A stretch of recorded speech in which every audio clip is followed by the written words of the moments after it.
अरे जीजी, आपने घर की अलमारी की चाबी इतनी जल्दी बहू को सौंप दी। ऐसी भी क्या जल्दी थी? आप यह कैसे भूल गई कि आपकी बहू स्वरा एक गरीब घर से आई हुई लड़की है और गरीब घर की लड़कियों को इतना सर पर चढ़ाना अच्छी बात नहीं। हो सके तो अपने घर तिजोरी की चाबी अपनी ही कमर में बांधो, वरना बहुएं कब सारी चीजों पर कब्जा कर लेंगी, आपको पता भी नहीं चलेगा। कांता जी ने अपनी जेठानी कावेरी जी से कहा। कावेरी जी बोली, कांता, वह मेरी बहू है, कोई पराई नहीं। यह घर जितना मेरा है उतना उसका भी है। कभी कभी इन्हीं भेदभावों की वजह से हम अपने हाथों अपना ही बुढ़ापा खराब कर देते हैं। कांता, आखिर वही मेरे काम आएगी। जब मेरा सिर दुखेगा तो वही दबाएगी। मुझे लगता है तुझे तेरी सोच बदलनी चाहिए कांता। थोड़े दिनों में तेरे बेटे अतुल की भी शादी होगी। अगर तू बहू के साथ ऐसा व्यवहार करेगी तो तेरी बहू तुझे आगे चलकर पानी भी ना पूछेगी। मेरी मान, अब भी वक्त है, सुधर जा। तू तो आजकल का जमाना देख ही रही है। पहले जैसा वक्त नहीं है कि सासें बैठकर हुक्म चलाती थी और बहुएं बेचारी बनकर सब सुनती थी। आजकल तो बहुओं की सुनो तो वे हमारी सुनेंगी। कांता बोली, जीजी, आप बात को समझ नहीं रही हो। मैं कहना चाहती हूँ कि स्वरा बहू को शादी हुए अभी 3 महीने ही तो हुए हैं, और यह छोटे घर की लड़कियां जिन्होंने अपने मायके में कुछ ज्यादा देखा नहीं हुआ होता है, ससुराल में आकर इतना पैसा देख लेती हैं तो सर पर चढ़ जाती हैं। आप देख नहीं रही क्या, आजकल कैसी बहुएं थोड़े ही दिनों में ससुराल में रात जमाकर बैठ जाती हैं। जानती हैं ऐसा क्यों होता है? हमारी लापरवाही के कारण।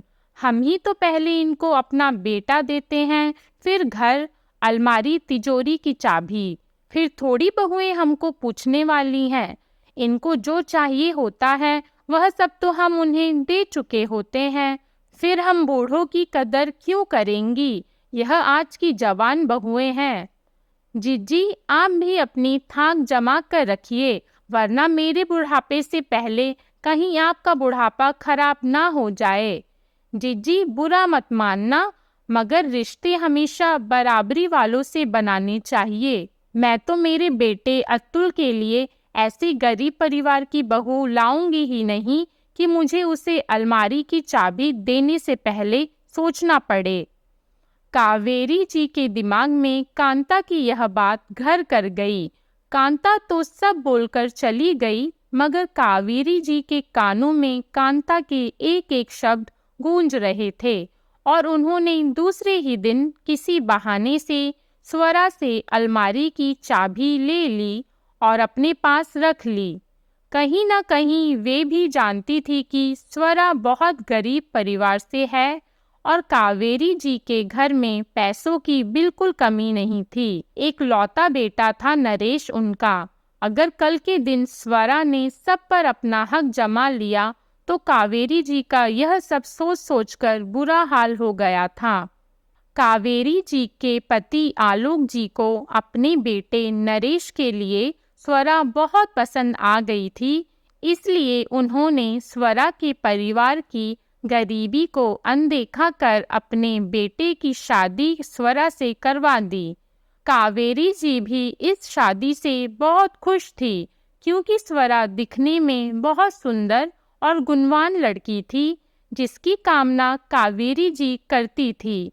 मगर आज कांता की बातों से उनके दिमाग की बत्ती जल उठी थी और उन्होंने स्वरा को एक गरीब परिवार से आई हुई लड़की समझना शुरू कर दिया था। अब तक जो कावेरी जी अपनी बहू को बेटा बेटा कहते नहीं थकती थी, अचानक ही स्वरा के प्रति उनकी सारी धारणाएं बदल गई।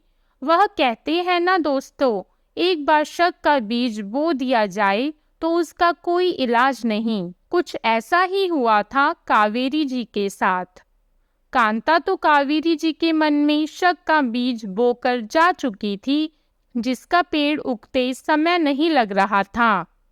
अब तो यह हाल था कि स्वरा कुछ भी कहती तो कावेरी जी उसका उल्टा ही जवाब देती और कहती, तुम्हारी मायके में ऐसा चलता होगा, यह तुम्हारा ससुराल है, यहाँ ऐसा नहीं चलता। तुम्हारी मायके की हैसियत और यहाँ की हैसियत की बराबरी करने की कोशिश मत करो। तुमने तुम्हारी मायके में कहाँ इतना पैसा देखा होगा, यह तो तुम किस्मत वाली हो कि तुम्हें इस घर की बहू बनने का मौका मिला। कावेरी जी की ऐसी कड़वी बातें सुन स्वरा का दिल छलनी छलनी हो जाता। स्वरा समझ नहीं पा रही थी कि आखिर मम्मी जी को क्या हो गया है। यह तो वह मम्मी जी ही नहीं रही जो 3 महीने मेरे साथ थी। स्वरा कितनी ख्वाहिशें लेकर इस घर की बहू बनकर आई थी, मगर सासू माँ का व्यवहार उसे हर पल नीचा दिखाता। उसने अपने मायके में ससुराल जितना पैसा तो नहीं देखा था, मगर पैसा देखकर उसने यहाँ शादी भी नहीं की थी। समाज में नरेश के पापा आलोक जी का बहुत व्यवहार था। हर कोई आलोक जी और कावेरी जी के व्यवहार के गुण गाता। इसलिए स्वरा के माता पिता को इस घर में अपनी बेटी स्वरा को देना उचित लगा। दोनों ने सोचा, हमारी लड़की को इस घर में वही प्यार और सम्मान मिलेगा जिसकी एक बहू को चाहत होती है, और स्वरा भी तो यही ख्वाहिश लेकर ससुराल आई थी कि उसे यहाँ बहुत प्यार मिलेगा। आलोक जी और कावेरी जी जब पहली बार स्वरा के लिए रिश्ता लेकर आए थे, तब उन्होंने कहा था, हमें आपकी बेटी 2 जोड़ी कपड़ों में भी स्वीकार है, बस इस रिश्ते के लिए ना मत कहिएगा। स्वरा के माता पिता से जो भी बन सका उन्होंने स्वरा को दिया था, क्योंकि वे भी अपनी बेटी की शादी में कुछ कमी नहीं रखना चाहते थे। स्वरा के माता पिता ने उसे कपड़े लत्ते गहने दिए थे, जो उसके ससुराल वालों जितने भारी नहीं थे। शुरुआती दिनों में तो सब सही चल रहा था, मगर अचानक सासू माँ के बदले व्यवहार का कारण उसे कुछ समझ नहीं आ रहा था। जो सासू माँ मेरे लिए इतने प्यार से रिश्ता लेकर आई थी और बाद के 3 महीने भी इतनी प्यार से मेरे साथ रही थी, वह उनका असली रूप था, या अब यह दुर्व्यवहार जो मेरे साथ कर रही हैं, यह उनका असली रूप है। यह बात स्वरा की समझ से परे थी। एक दिन स्वरा कावेरी जी से बोली, मम्मी जी, मेरी मामा की लड़की की शादी है, 2 दिन बाद तो आप मुझे अलमारी में से मेरे गहने निकाल कर दे देंगी जरा। कावेरी जी बोली, क्या जरूरत है मायके में इतने भारी गहने पहनने की, कहीं कुछ ऊंच नीच हो गई तो कौन जवाबदारी लेगा इसकी। स्वरा बोली, मम्मी जी, मैं गहने संभाल कर रखूंगी, आप फिक्र मत करिए। कावेरी जी बोली, नहीं बहू, मैं नहीं चाहती कि तू हमारे घर के गहने अपने मायके में पहने। वैसे भी कौन सी इज्जत घट जाएगी तुम्हारे मायके वालों की, उनके खुद के पास वैसे भी है ही क्या।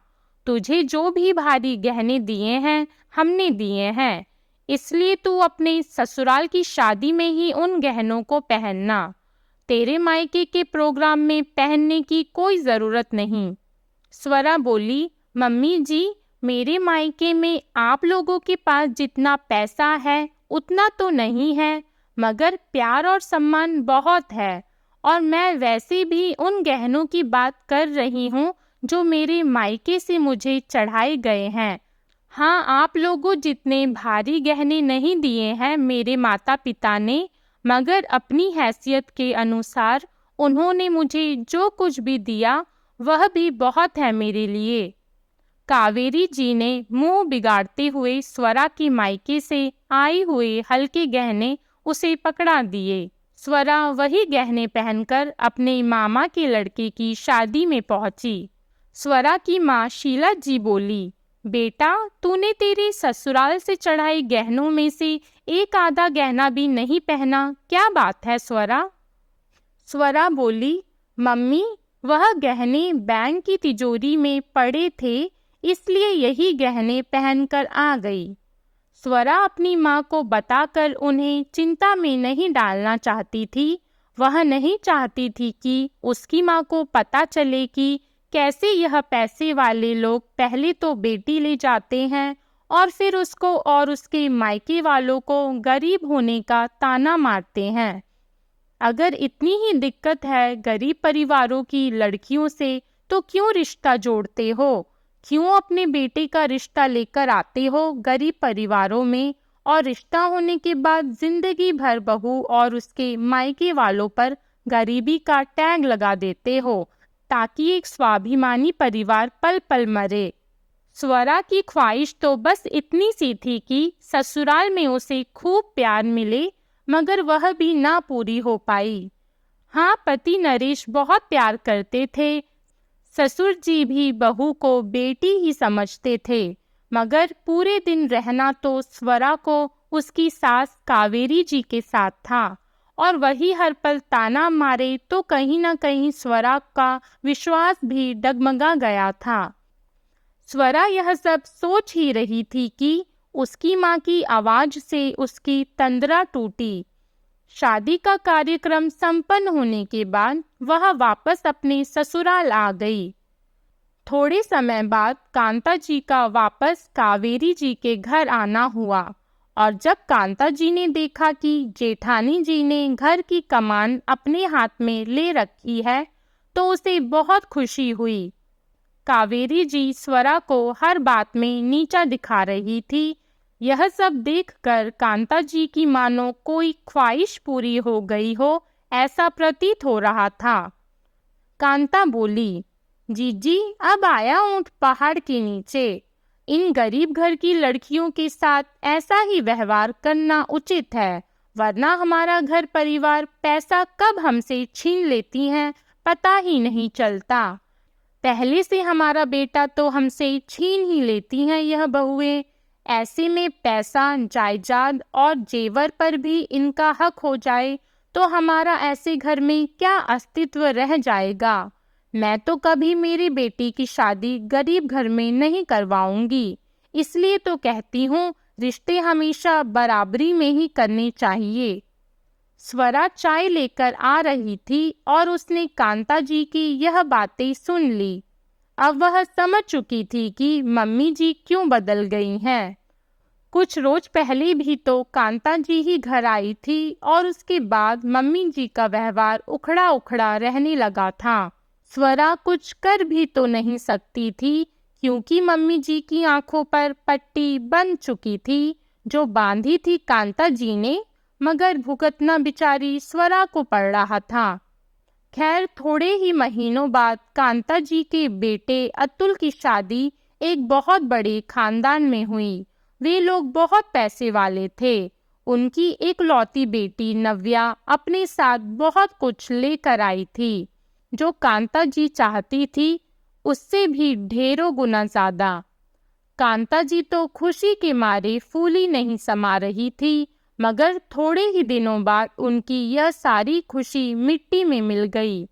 जब नव्या घर का कोई काम नहीं करती, बार बार बाहर शॉपिंग करना, बाहर का खाना खाना और बस घूमना फिरना, यही उसके शौक थे। अलमारी में अपनी सारी कीमती चीजें छुपा कर रखती कि कहीं कोई चोरी ना कर ले। कांता जी की रत्ती भर इज्जत नहीं करती थी नव्या, यहाँ तक कि दहेज में 3 अलमारियां लेकर आई थी जिसे वह घर के किसी भी सदस्य को छूने तक नहीं देती थी। कांता जी अगर कुछ कहना चाहती तो उन्हें तुरंत चुप करा देती नव्या और कहती, मम्मी जी मैंने अब तक मेरे अनुसार ही जिंदगी जी है, कभी मुझे मेरे मम्मी पापा ने भी जोर से या डांट लगाकर बात नहीं की है, तो आपका भी कोई अधिकार नहीं कि आप मुझसे ऊंची आवाज में बात करें। मैं बहुत कुछ दहेज में लाई हूँ, आप लोगों ने तो ऐसा सामान पहली बार देखा होगा। कांता जी का अब ऐसे माहौल में दम घुटने लगा था। एक दिन वह कावेरी जी के घर आकर अपना रोना रोने लगी कि वह कितनी तकलीफ में है। उनके बहू लाने से पहले क्या क्या अरमान थे जो नव्या के आने के बाद टूट चुके हैं। तब स्वरा बोली, चाची जी, रिश्ता तो हमेशा बराबरी वालों से ही करना चाहिए, वरना ऐसे हाल हो जाते हैं। आपकी बहू तो बहुत अमीर घर से है ना, फिर आपको ऐसी तकलीफ कैसे आ गई? लोगों के घर जाकर तो आप बड़ी पट्टी पढ़ाती हो कि उन्हें कैसे घर से बहू लानी चाहिए। आपका यह अंजाम होगा, इसकी उम्मीद नहीं थी किसी को। कावेरी जी और कांता जी दोनों एक दूसरे का मुंह ताकने लगी। कांता के जाने के बाद कावेरी जी को अपने किए पर पश्चाताप हो रहा था और वह यह सोचकर भगवान का शुक्रिया कर रही थी कि उन्हें स्वरा जैसी बहू मिली है, नव्या जैसी नहीं। वह वापस पहले वाली कावेरी जी में तब्दील हो गई थी। आज उन्होंने बहुत समय बाद स्वरा से प्यार से बात की थी और अपने किए दुर्व्यवहार की माफ़ी भी मांगी, और फिर से एक बार अलमारी की चाबी भी उन्होंने स्वरा को सौंपते हुए बोली, बहू, मैं कांता की बातों में आ गई थी, मुझे माफ़ कर दो। स्वरा बोली, मम्मी जी, मुझे यह अलमारी की चाबी नहीं चाहिए, मुझे तो बस आपका प्यार और विश्वास चाहिए। पराए लोगों को घर की नींव हिलाने का मौका तो आपने ही दिया है मम्मी जी, वरना किसी की मजाल नहीं कि वह आकर हमारे ही घर में फूट डाल दे। कावेरी जी बोली, हाँ बहू, तुम बिल्कुल सही कह रही हो। काश मैं भी यह बात पहले ही समझ जाती तो मैं तुम्हारे साथ कभी ऐसा व्यवहार नहीं करती। दोस्तों, कभी कभी पराई लोग हमारे घर की नींव हिला देते हैं क्योंकि शायद हम उन्हें वह मौका देते हैं। इसलिए हो सके तो कभी लोगों की बातों में ना आएं। लोग तो कभी चाहते ही नहीं कि आपका घर खुशी से चले, इसलिए आग लगाने की कोशिश करते हैं। मगर परिवार आपका है, रिश्ते भी आपके हैं, इसलिए आपको अपने दिमाग से ही काम लेना चाहिए। आपको हमारी कहानी कैसी लगी कमेंट करके ज़रूर बताइएगा, और हमारी वीडियो को लाइक और ऐसी अन्य कहानियों के लिए हमारे चैनल घर घर की कहानी को सब्सक्राइब कीजिएगा। धन्यवाद।